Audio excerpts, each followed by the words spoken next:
tarih, bazen en kudretli hükümdarların bile diz çökebileceği, en parlak zaferlerin ardından en karanlık yenilgilerin gelebileceği acımasız bir sahnedir. Osmanlı İmparatorluğu'nun 4. padişahı, Nibolu'da Haçlı ordularını darmadağın eden, Avrupalıların Yıldırım lakabıyla titreyerek andığı Sultan 1. Bayezid, onun hikayesi, bir yanda yenilmez bir Cihangir'in göz kamaştıran yükselişi, diğer yanda ise Ankara Ovası'nda başlayan ve demir parmaklıklar ardında son bulan hazin bir çöküştür. Timur'un acımasız ordusu karşısında alınan o meşhum yenilgi, ardından gelen esaret ve o meşhur, kan donduran rivayet, Yıldırım Bayezid bir kafese mi hapsedildi? Onu esir alan Timur, mağlup ettiği bu büyük sultana nasıl muamele etti?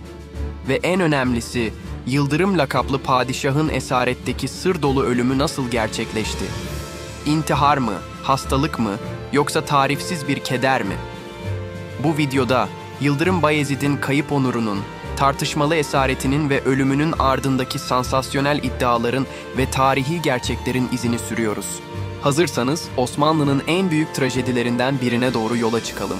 Bir yanda Balkanlardan Anadolu'ya uzanan geniş bir coğrafyanın tek hakimi olma yolunda ilerleyen, gözü pek ve mağrur Osmanlı Sultanı Yıldırım Bayezid, diğer yanda ise Orta Asya'dan başlayarak önüne çıkan her devleti ezip geçen, acımasızlığı ve askeri dehasıyla nam salmış Emir Timur, bu iki kudretli hükümdarın yolları kaçınılmaz bir şekilde kesişecekti.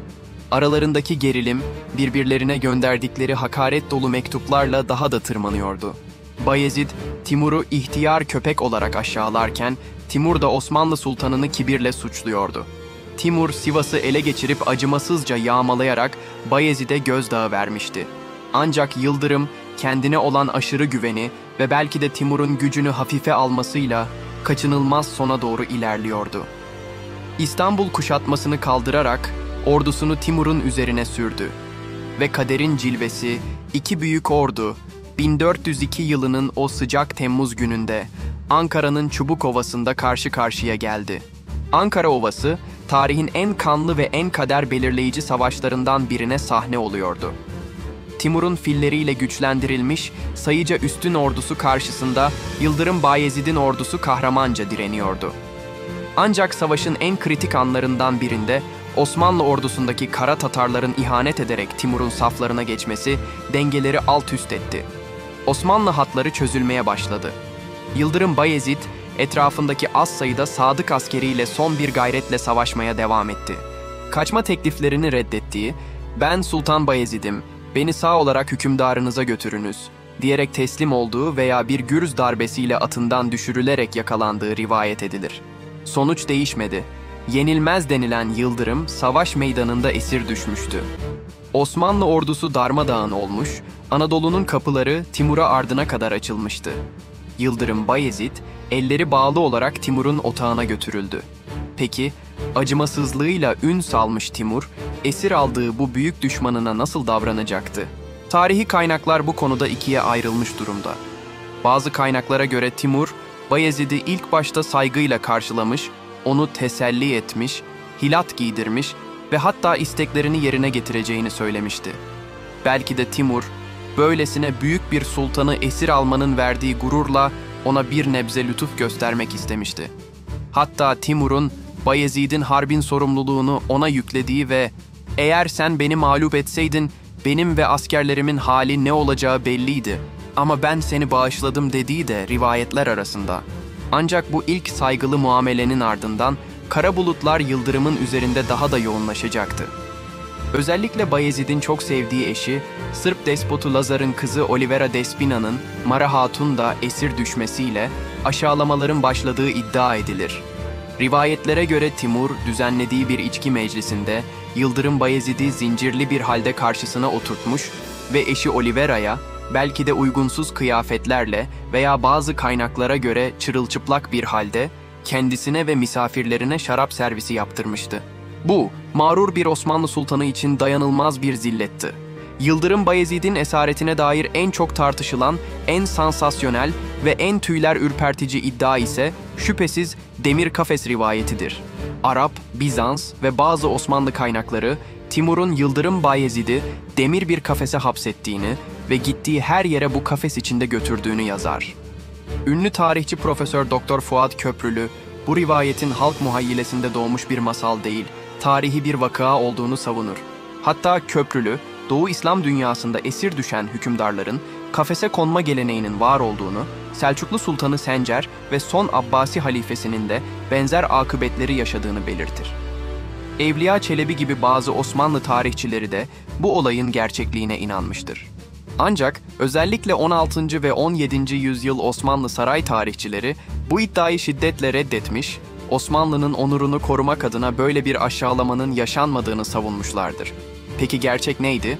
Aşık Paşazade, Yıldırım'ın solaklarından birinin ağzından, Timur'un Bayezid için kafes gibi, kafesvari bir tahtrevan yaptırdığını, iki at arasında taşınan bu tahtrevanı göç ettiklerinde önünde yürüttüğünü, konakladıklarında ise kendi çadırının önüne kondurduğunu aktarır. Acaba bu kafes gibi tahtrevan tasviri mi zamanla dilden dile dolaşarak demir kafes efsanesine dönüştü? Yoksa Yıldırım Bayezid gerçekten de bir hayvan gibi demir parmaklıklar ardında mı sergilendi? Bu kayıp detay hala tarihçiler arasında bir muamma. Demir kafes efsanesi doğru olsun ya da olmasın, Yıldırım Bayezid için esaret günleri tarifsiz bir acı ve utanç kaynağıydı. Bir zamanların yenilmez sultanı, şimdi düşmanının elinde bir oyuncaktı. Bu ağır yükü daha fazla taşıyamadı. Esaretinin yaklaşık 8. ayında, Mart 1403'te Akşehir'de hayata gözlerini yumdu. Peki ölüm sebebi neydi? Timur'un vakanüvisleri, onun hastalanarak eceliyle öldüğünü yazsa da, bu pek inandırıcı bulunmaz. En yaygın rivayetlerden biri intihar ettiği yönündedir. Aşık Paşazade, Yıldırım'ın yanında bulunan Koca Naib isimli solağından aktardığına göre, padişahın umutsuzluğa kapılarak intihar ettiğini belirtir. Yüzüğündeki zehri içerek canına kıydığı söylentisi, özellikle halk arasında ve orduda yüzyıllarca yaşamıştır. Bazı iddialara göre ise Timur'un onu Semerkant'a götürme kararını öğrendikten sonra bu ümitsizliğe kapılıp kendini zehirlemiştir. Hatta kafasını kafesin demirlerine vura vura intihar ettiği gibi daha da sansasyonel rivayetler de mevcuttur. Diğer kaynaklar ise aşırı üzüntü, stres, ilerleyen romatizma veya bronşit gibi doğal sebepleri öne sürer. Profesör Fuat Köprülü, Yıldırım Bayezid'in eceliyle öldüğüne inanmanın bir tarihçi için çok müşkül olduğunu belirterek intihar tezini daha olası görür. Yıldırım Bayezid'in kayıp son anları ve ölümünün ardındaki gerçek neden hala kesin olarak aydınlatılamamıştır. Yıldırım Bayezid'in esarette ölümü Osmanlı İmparatorluğu için bir dönüm noktası oldu. Bir padişahın düşman elinde can vermesi devletin itibarını derinden sarstı. Daha da kötüsü, Yıldırım'ın oğulları arasında başlayan ve tam 11 yıl sürecek olan Fetret devrine, yani kardeş kavgalarıyla dolu bir iç savaşa yol açtı. Anadolu'daki Türk birliği dağıldı, beylikler yeniden canlandı. İmparatorluk, dağılmanın eşiğine geldi. Yıldırım Bayezid'in hikayesi, gururun, aşırı özgüvenin ve siyasi hesap hatalarının nelere mal olabileceğini gösteren trajik bir örnektir. Onun kayıp onuru, esaret günleri ve sır dolu ölümü yüzyıllardır tartışılmaya devam ediyor.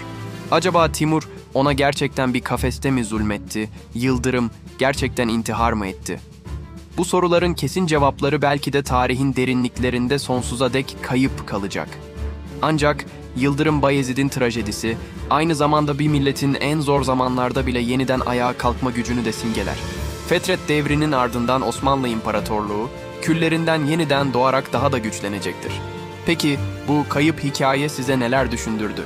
Yorumlarda kendi düşüncelerinizi ve teorilerinizi bizimle paylaşın. Bir sonraki gizemli yolculuğumuzda buluşmak dileğiyle bizi izlemeye devam edin.